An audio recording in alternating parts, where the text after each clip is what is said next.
14 सीटें निकाली थी सर।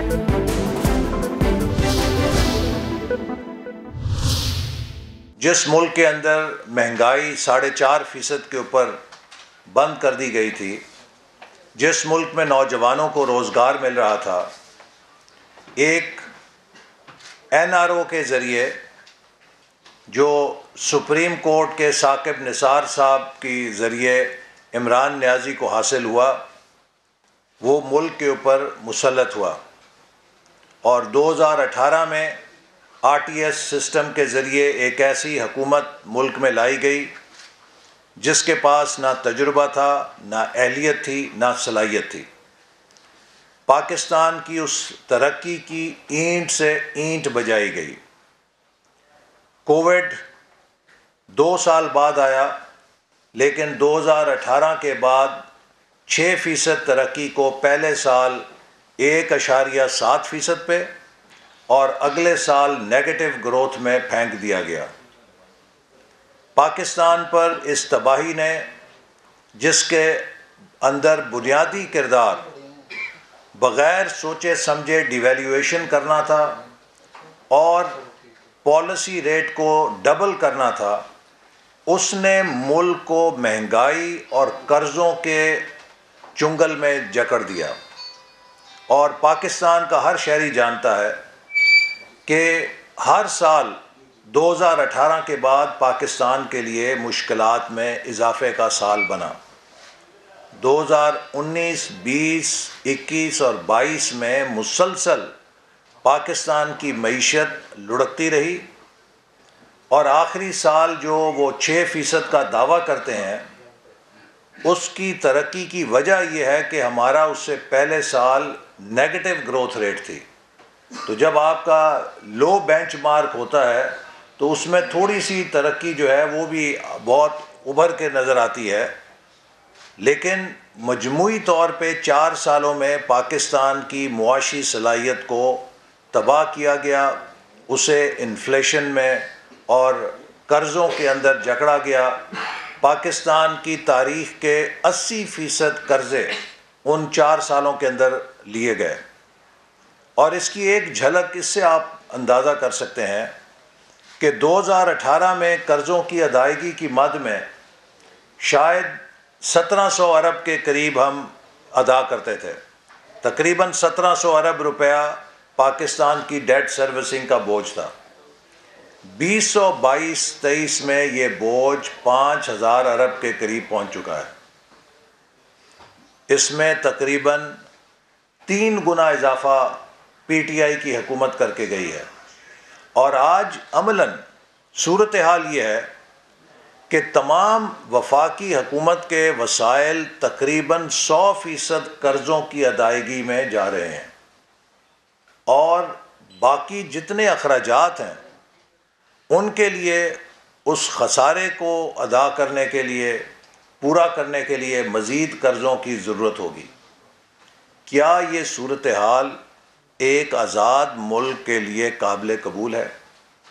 हम एक दोराहे पे खड़े हैं। जो तबाही हमें विरसे में मिली है, अगर हम भी सियासी फ़ैसले करें तो एक ऐसा गड्ढा खोद के जाएंगे कि जिससे शायद निकलना किसी के बस की बात नहीं होगा। लेकिन इस हुकूमत ने पाकिस्तान की मईशत को दोबारा बहाल करने के लिए अपने ऊपर एक कौमी चैलेंज आयद किया है। हम किसी सियासी मसलहत के तहत हुक्मरानी नहीं कर रहे, हम कौमी मफाद के तहत हुक्मरानी कर रहे हैं। इस वक्त सबसे बड़ा चैलेंज ये है कि हम पाकिस्तान की मईशत को और पाकिस्तान की लॉ एंड ऑर्डर की सिचुएशन को कैसे नॉर्मलाइज करें। पिछली हुकूमत ने जहां 4 सालों में मईशत की बुनियादों को खोखला किया, वहीं वो दहशत गर्दी की उस जंग को जिसे हम 2018 में जीत कर गए थे, उसे भी उन्होंने नज़रअंदाज किया और 4 सालों के अंदर मुसलसल ऐसे इक़दामात उठाए कि जिनके ज़रिए से दहशत गर्दों को दोबारा सिर उठाने का मौका मिला। पाकिस्तान ने अगर तरक्की करनी है तो इसमें इंतहा पसंदी के लिए कोई गुंजाइश नहीं है। पाकिस्तान में दहशत गर्दी के लिए कोई गुंजाइश नहीं है। पाकिस्तान एक आईनी मुल्क है और कोई ऐसा गिरोह जो पाकिस्तान के आइन को तस्लीम नहीं करता, उसके लिए पाकिस्तान में कोई गुंजाइश नहीं है।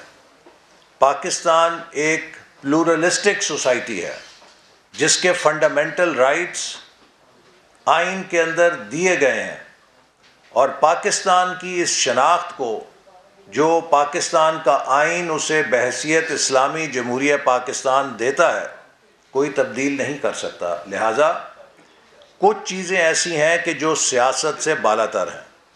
हम मुस्लिम लीग नून हो सकते हैं, हम पीटीआई हो सकते हैं, हम पीपल्स पार्टी हो सकते हैं, हम किसी और जमात से हमदर्दी रख सकते हैं, लेकिन कुछ चीज़ें ऐसी हैं कि जिस पर इन सियासी शनाख्तों से बालातर होकर हमें बहैसियत पाकिस्तानी सोचना है और बहैसियत पाकिस्तानी अमल करना है। पाकिस्तान की मईशत और पाकिस्तान का अमन दो ऐसे शोबे हैं कि जिनमें कोई सियासत नहीं की जा सकती। इसलिए मैं उम्मीद करता हूँ कि पीटीआई जो पाकिस्तान की ही एक सियासी जमात है, और इमरान खान जो 4 साल तक पाकिस्तान के मजबूत तरीन वज़ीर आज़म जिस मुल्क ने उन्हें बनाया और उन्होंने उसका प्रोटोकॉल एंजॉय किया, वो इस मुल्क के साथ दुश्मनी रवा नहीं रखेंगे, वो इस मुल्क के मफादात का ख्याल करेंगे। आज कोई पाकिस्तान का दुश्मन मुल्क, हत्ता ये कि हमारा हमसाया मुल्क, उसके किसी मीडिया में, किसी चैनल में, उसके किसी मुबस्सर के ज़बान से अभी तक मैंने ये लफ्ज़ नहीं सुना कि पाकिस्तान कोलैप्स करने लगा। खुदा ना खास्ता, मैंने किसी पाकिस्तान के दुश्मन से नहीं सुना कि पाकिस्तान खुदा ना खास्ता डिफ़ॉल्ट करने लगा है। लेकिन पीटीआई की क़यादत और इमरान खान मुसलसल पाकिस्तान के ख़िलाफ़ एक नफ्सियाती जंग बर्पा किए हुए हैं। सुबह शाम ये एक खौफ पैदा करते हैं, सुबह शाम ये एक नफ्सियाती फ़ज़ा बनाते हैं कि खुदा ना खास्ता पाकिस्तान कोलैप्स करने लगा है और पाकिस्तान डिफ़ॉल्ट करने लगा है। ये वो जंग है जिसको हाइब्रिड वॉर कहा जाता है, जिसमें मुल्क के दुश्मन मुल्क के अंदर से ऐसी नफ्सियाती जंग पैदा करते हैं कि जिससे उस मुल्क के हौसले को, उस मुल्क की उम्मीदों को और उस मुल्क की उमंगों को कुचल दिया जाता है। और जब वो मुल्क नाउमीदी में घिर जाता है, जब वो कौम मायूसी के अंधेरों में भटक जाती है, तो उसको ख़त्म करने के लिए गोली नहीं चलानी पड़ती, वो ख़ुद अपने ही उस अमल के नतीजे में कोलैप्स कर जाती है, इम्प्लोड कर जाती है। तो ये एक अफसोसनाक हकीकत है कि पाकिस्तान की एक सियासी जमात जो ख़ुद को दावा करती है कि वो 2 सूबों की और कश्मीर और गिलगित बल्तिस्तान में भी उसकी हुकूमतें हैं, उसके ऊपर तो बहुत ज़िम्मेदारी आयद होती है कि वो ज़िम्मेदारी के साथ उन मुश्किलात को समझे जो वो पीछे विरसे में छोड़ के गई हैं। 1 अप्रैल को हमारी हुकूमत आने से 10 रोज़ कबल वजारत ख़जाना ने फरमान जारी कर दिया था कि साल की आखिरी तिमाही में तरक्याती बजट की किस्त जारी करने के लिए हमारे पास पैसा नहीं है। तो गोया 1 अप्रैल को इंटरनली पीटीआई की हुकूमत ख़जाना खा चुकी थी, खाली कर गई थी। पाकिस्तान के तरक्याती बजट को लपेट कर उसको पेट्रोल और डीज़ल की सब्सिडी में डाल दिया गया था, जिसके लिए उसके पास कोई पैसे नहीं थे। आपको याद होगा कि इमरान खान ने कहा था कि हमने 200 अरब रुपए का बंदोबस्त कर लिया है और हम उससे लोगों को ये सब्सिडी दे रहे हैं।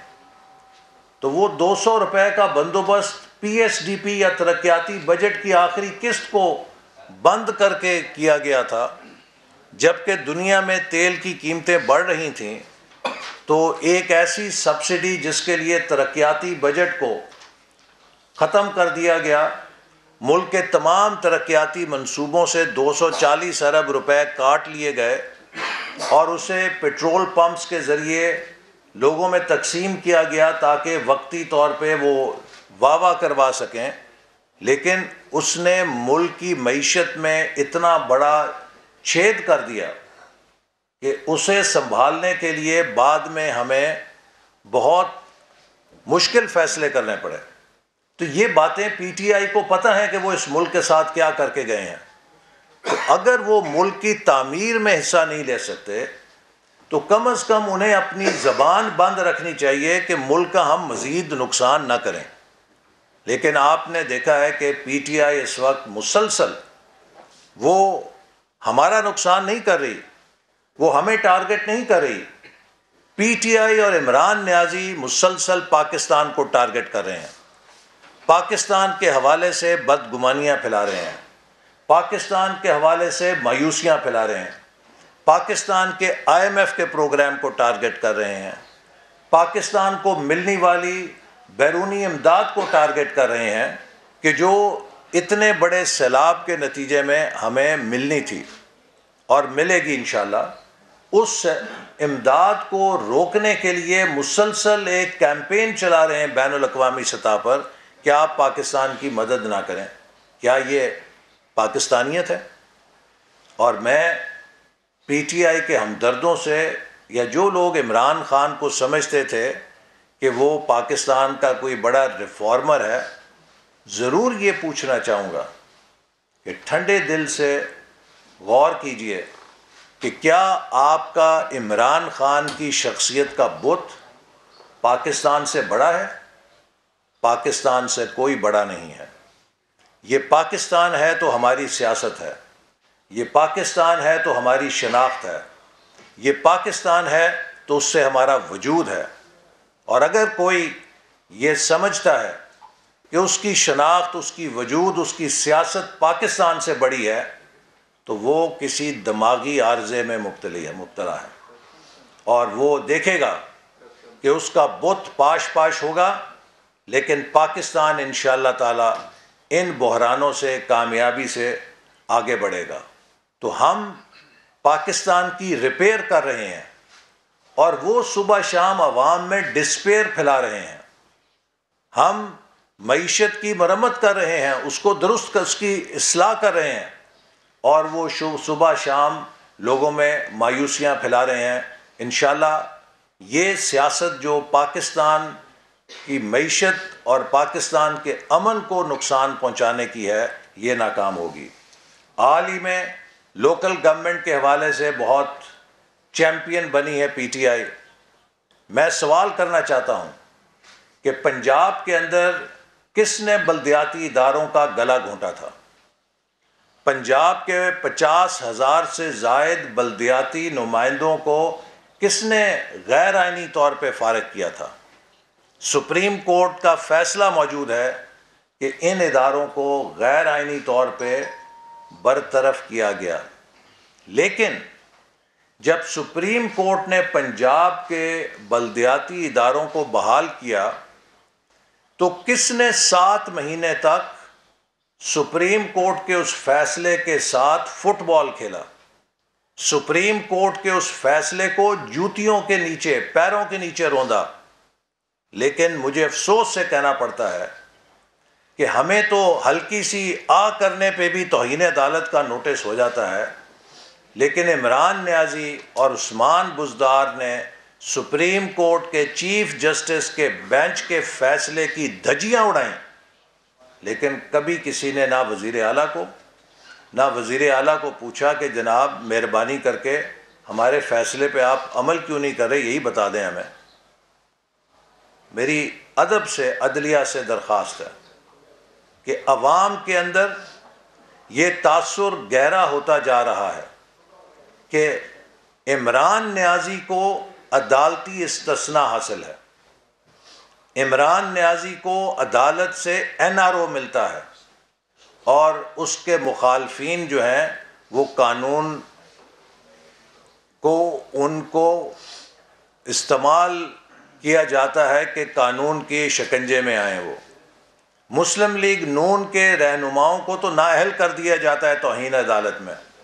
मुस्लिम लीग नून के उम्मीदवार तो इलेक्शनों से बाहर हो जाते हैं, लेकिन इमरान न्याजी जजों की तौहीन करे, खातून जज की तौहीन करे, सुप्रीम कोर्ट के फैसलों को रोंदे, उसको इस्तिस्ना हासिल है।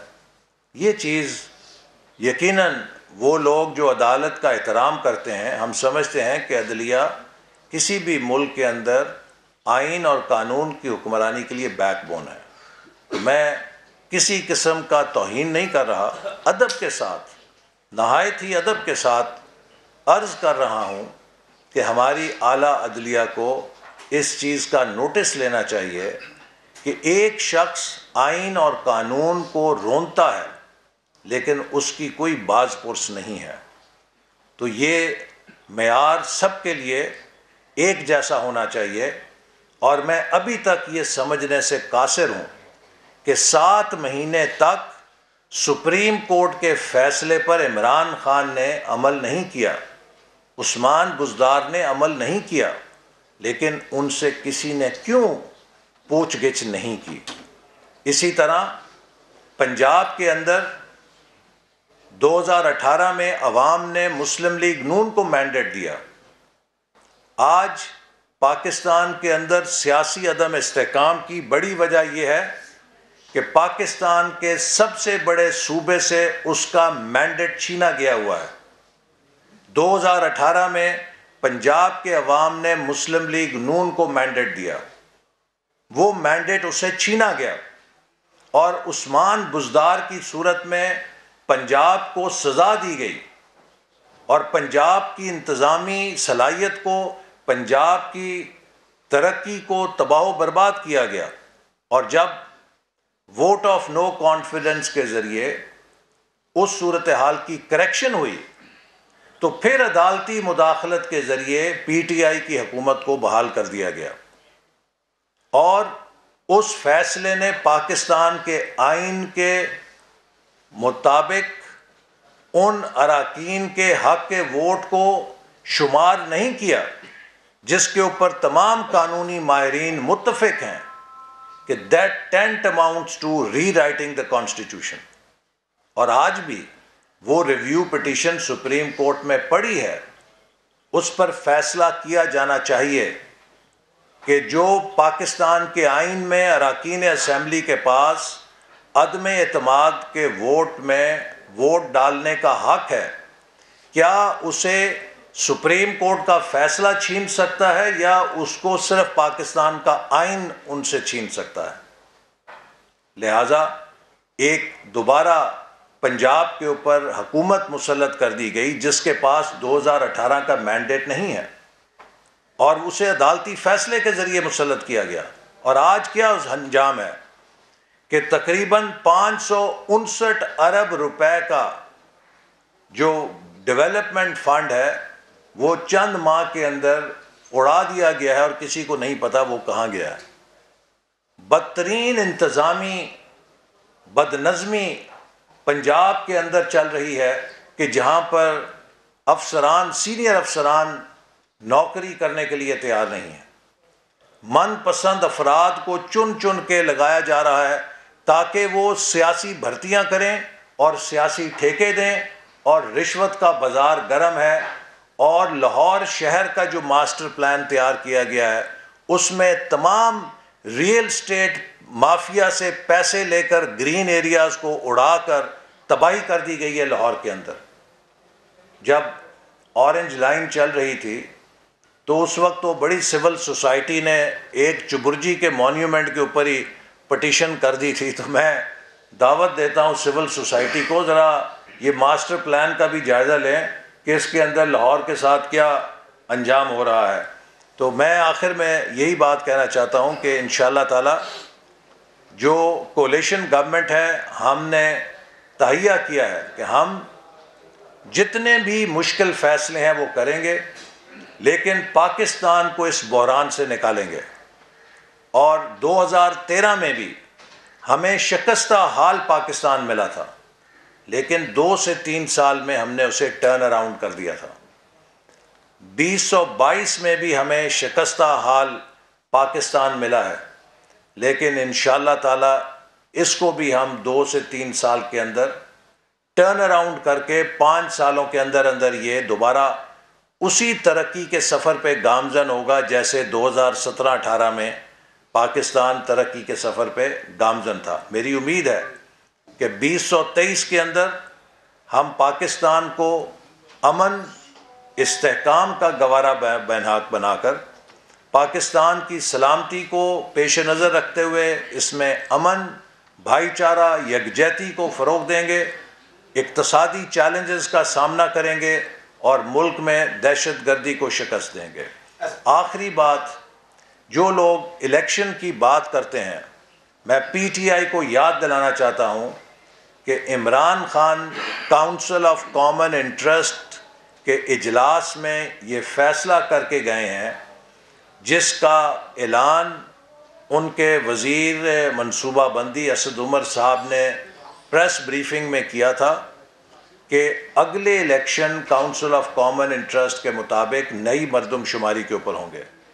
ये एक आइनी ज़रूरत है कि नई मरदमशुमारी मुकम्मल होने के बाद आइंदा आम इंतखाबात का इनेकाद किया जाए, चूँकि पिछली मरदमशुमारी पे सूबा सिंध ने इतराज़ किया था और उसकी मशरूत मंजूरी दी थी कि उसके ऊपर नया इलेक्शन नहीं किया जाएगा।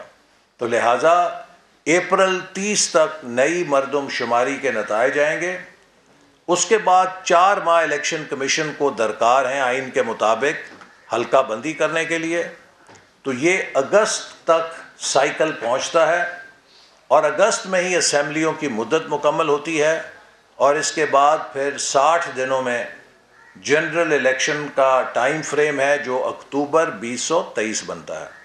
तो इसके अलावा ये बात भी पेश नज़र रहनी चाहिए कि जो इस वक्त मुल्क की माशी सूरत हाल PTI छोड़ के गई है और जो इस वक्त सिक्योरिटी की सूरत हाल है, क्या हम 4 माह के लिए मुल्क में वैक्यूम या खला पैदा कर सकते हैं कि जब कोई मुस्तकिल हुकूमत ना हो, एक निगरान हुकूमत हो जिसका आइनी मैंडेट सिर्फ उसे इलेक्शन की निगरानी तक महदूद करता है।